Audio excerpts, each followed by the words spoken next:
En 2008, el mundo entero se detuvo. Bancos que parecían invencibles se derrumbaron en cuestión de días. Millones de personas perdieron sus casas, sus empleos y su confianza en el sistema financiero. Pero detrás de todo, había una historia mucho más oscura. Una historia de codicia, engaño y una ingenuidad colectiva que casi destruye la economía global. Esta es la historia real de cómo una burbuja inmobiliaria se convirtió en una crisis mundial y de cómo, sin darnos cuenta, todos fuimos parte de ella. Todo empezó con un sueño, el sueño americano. Tener una casa, un jardín y una hipoteca que, supuestamente, podías pagar sin problema. Tras la crisis de las .com a principios de los 2000, los bancos centrales bajaron los tipos de interés para estimular la economía. El dinero era barato y los bancos tenían que encontrar nuevas formas de ganar más, y la encontraron en el ladrillo. Empezaron a ofrecer créditos hipotecarios a casi cualquiera. No importaba si no tenías trabajo estable o si tus ingresos no alcanzaban. Si respirabas, te daban una hipoteca. Los llamaban subprime, hipotecas de alto riesgo. Pero aquí viene el truco. Los bancos no planeaban quedarse con esos préstamos. Los empaquetaban junto a otros de mejor calidad, los troceaban y los convertían en complejos productos financieros llamados CDOs. Era como tomar un montón de basura, mezclarla con algo bueno, envolverla en papel brillante y venderla como oro. Para rematar el engaño, las agencias de calificación, las supuestas vigilantes del mercado, daban a estos paquetes tóxicos la máxima nota de confianza, AAA. Inversores de todo el mundo, desde fondos de pensiones hasta bancos europeos, compraron este oro pensando que era la inversión más segura del planeta. Así se construyó un gigantesco castillo de naipes. A medida que más gente pedía préstamos, los precios de las casas subían sin parar. Todos querían entrar en el juego. Comprar, vender, invertir. Las ganancias parecían infinitas. Los bancos sabían que tarde o temprano alguien no podría pagar, pero no importaba. Ganaban millones en comisiones con cada préstamo vendido. El riesgo ya no era suyo, lo habían pasado a otros. Pero el castillo empezó a temblar. Los tipos de interés de las hipotecas subprime, que al principio eran muy bajos, empezaron a subir. Millones de familias vieron cómo sus cuotas mensuales se disparaban y simplemente no podían pagar. Y entonces, los gigantes de Wall Street, que veían venir la catástrofe, comenzaron a apostar. Literalmente, crearon un nuevo producto, los Credit Default Swaps, o CDS. Era un seguro que pagaba si las hipotecas fallaban. Algunos empezaron a comprar estos seguros para cubrir sus inversiones, pero otros, sin tener ninguna hipoteca, simplemente apostaron a que el sistema se derrumbaría. Era como vender seguros contra incendios para la casa de tu vecino, y luego empezar a jugar con fósforos en su jardín. Ganarían miles de millones si la gente perdía sus hogares. En 2007, las primeras fichas de dominó cayeron. Los impagos se multiplicaron. Los productos financieros que todos creían oro, de repente, no valían nada. Nadie sabía quién tenía la basura y los bancos dejaron de prestarse dinero entre sí. El pánico se instaló. El 15 de septiembre de 2008, el mundo contuvo la respiración. Lehman Brothers, un banco de inversión con 158 años de historia, se declaró en bancarrota. Fue la mayor quiebra en la historia de Estados Unidos. El castillo de naipes se vino abajo. El efecto dominó fue global e imparable. La crisis se extendió por todo el planeta provocando la Gran Recesión, la peor desde 1929.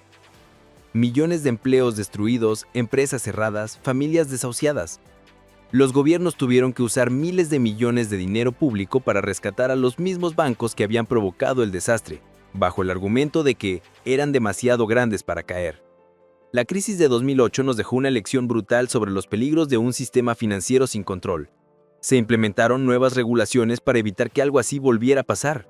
Pero, ¿hemos aprendido realmente? Hoy, algunos advierten de riesgos similares, como una posible burbuja de carbono, donde los activos de combustibles fósiles podrían perder su valor de golpe. La historia nos enseña que la codicia y la búsqueda de beneficios rápidos pueden cegarnos ante el riesgo, y nos recuerda que las decisiones tomadas en despachos de Wall Street pueden cambiar la vida de millones de personas en todo el mundo. Imagina un edificio inmenso, construido sobre cimientos de arena. Durante años, todos lo admiraban, invertían en él, vivían dentro. Nadie se preguntaba qué pasaría si llegaba la marea. En 2007, la marea llegó. Todo comenzó como un rumor. Familias que no podían seguir pagando sus casas. Al principio eran casos aislados, luego una ola.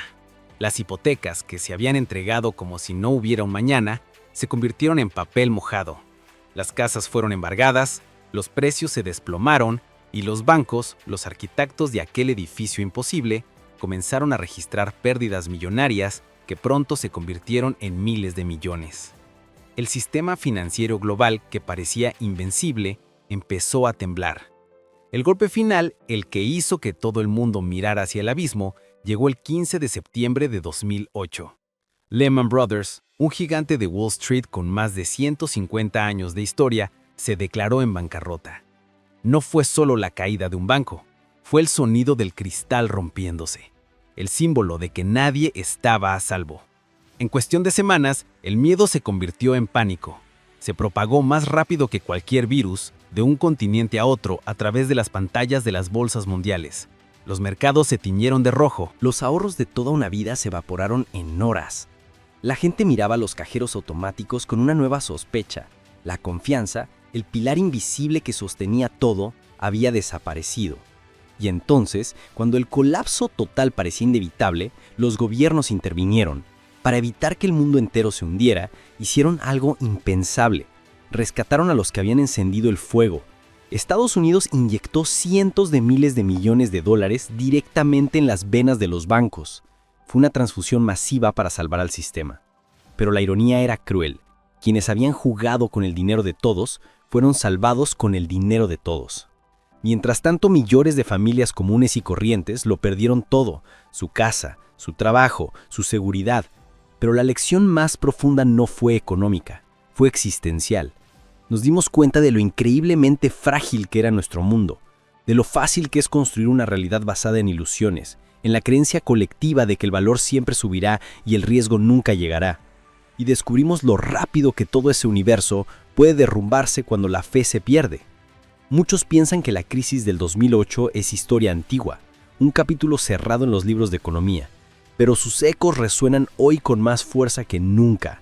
Esa desconfianza sembrada entonces no desapareció, germinó. La vemos en las políticas económicas actuales, en el recelo permanente hacia la banca tradicional y sobre todo, la vemos en el auge de las criptomonedas. La gente empezó a buscar salidas de emergencia, alternativas, nuevas formas de proteger su dinero, de operar al margen de un sistema que les había fallado. Bitcoin nació, no por casualidad, justo en el epicentro de aquel terremoto financiero. Fue una respuesta directa, un intento de crear un sistema donde la confianza no dependiera de personas o instituciones, sino de la tecnología. Y esa búsqueda, esa desconfianza silenciosa, sigue creciendo. La crisis de 2008 no fue solo una historia de gráficos, deudas y rescates. Fue una historia profundamente humana. Una historia sobre la avaricia, sin duda. Sobre cómo la ambición de unos pocos puede poner de rodillas al mundo entero. Pero también fue una historia sobre nuestra capacidad para olvidar. Porque la verdadera pregunta no es si una crisis así volverá a pasar. La pregunta, la única que importa, es ¿cuándo? Si entendemos el pasado, si mantenemos viva la memoria de cómo se sintió ver el mundo al borde del abismo, quizás, solo quizás, podamos anticipar el futuro y evitar que la próxima vez el edificio nos caiga encima.